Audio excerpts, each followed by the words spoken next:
मास मोनसे बा दानसे नेनायनि उनाव गाबोन 4 जुन अक्ट'आव सारा भारतआवनो लकसभा जे बिसायख'थि बिनि फिथाइखौ साननो थांगासिनो दङ। फिथाइखौ जों गाबोन मोननो थांगासिनो दङ। 1 नं क'क्राझार लकसभा बियाबाव आङो UPPLनि बिजाथि आरो NDAजों मदद होजानाय बिजाथि हिसाबै जिहेथु जोङो थांनाय 10 बोसोरा क'क्राझार लकसभा बियाबखौ जोङो खोमानानै लानांदोंमोन। एबाराव NDA हिसाबै जोंहा देरहानो थांगासिनो दङ। बेयाव आङो बिजाथि महरै खमसे खम 2.5 3 लाख बिनि फारागाव देरहानो थांगासिनो दङ। बेनिखायनो जोबोद गोजोननाय मोनदों। आङो बेनिखायनो साफ्रोमबो क'क्राझारनि साफ्रोमबो भटार, साफ्रोमबो सानसुमै जोंनि फरायसा लाइमोन, आइजोफोर आरो जोंनि जायफोर मददगिरिफोर गासैनिसिमबो मोनफ्रोमबो दोलोनि मददगिरि, मावगिरि, बिबानगिरिफोरनिसिम आङो गोसो गोरबोनि गोजोननाय साबायखरखौ जासिहरदों। जे नोंथांमोननि जोबोद मोनसे बावसोमनाय आरो मावसोमनायनि गेजेरजोंनो गाबोन 4 जुनाव साननो गोनां भट साननायाव आङो देरहानो थांगासिनो दङ। बेनिखायनो जोबोद गोजोननाय मोनदों। बेनिखायनो आं बयखौबो गोसो गोरबोनिफ्राय गोजोननाय आरो साबायखरखौ जासिहरदों।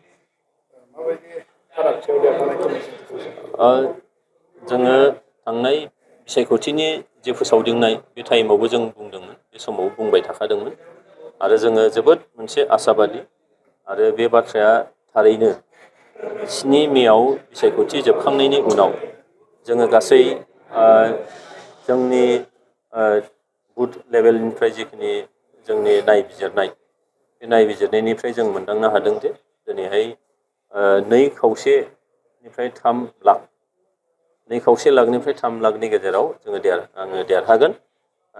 UPPLनि बिजाथि आरो NDAनि मदद होजानाय बिजाथि महरै देरहागोन। एकदम सैथो खोथा। जिखुनु बानायनानै बुंनाय बाथ्रा नङा। गाबोन भट सानब्लानो बेखौ निस्सय रोखायै जों मोननो हागोन। हरसेनिल' बाथ्रा दं। बेनिखायनो देरहागोन एकदम रोखा। आं बेनिखायनो बयखौबो खावलायदों जे जोङो गोबाङानो रंजानो थाखाय थियारि, नाथाय आं खावलायगोन बयखौबो जाहाथे गोजोन थासारिया जाहाथे बाया, गोजोनखौ लाखिनानै जोङो रंजानायखौ खालामगोन। बेखिनिखौनो आं खावलायबाय।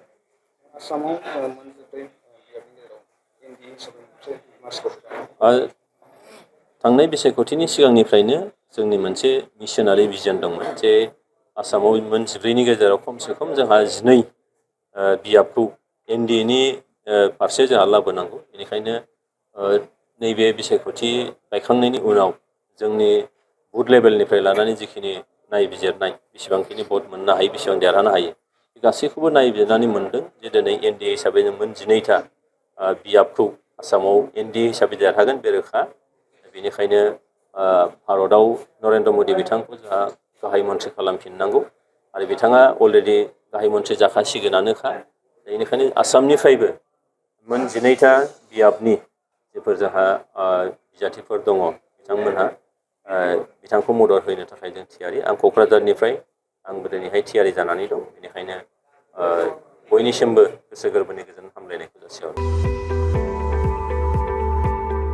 गोजौ सोलोंथाइ लानो गोसो जानाय HS आनजाद उथ्रिनाय फरायसाफोरनि थाखाय गोजोनथाव खौरां।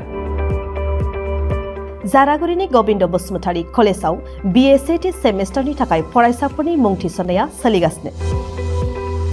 2024-25 सोलोंथाइ बोसोरनि थाखाय BSc सेमेस्टारनि मुं थिसननाया सोलिगासिनो दं गबिन्द बसुमतारी कलेजाव।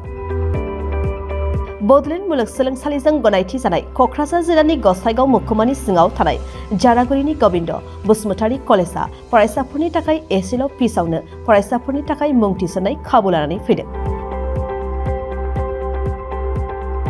गिबि मुं थिसनगोन 100 फरायसाफोरनि थाखाय माखासे स्पेशल अफारजों लोगोसे गुबुन गुबुन रोखोमनि बेसेन होनाङै क्लासफोर जेरै spoken English, self defence, computer कर्सनि खाबुजों लोगोसे फरायसाफोरनि कलेजाव थांलाय फैलायनि थाखाय बेसेन होनाङै बास सिबिथायनि खाबु होनाय जायो।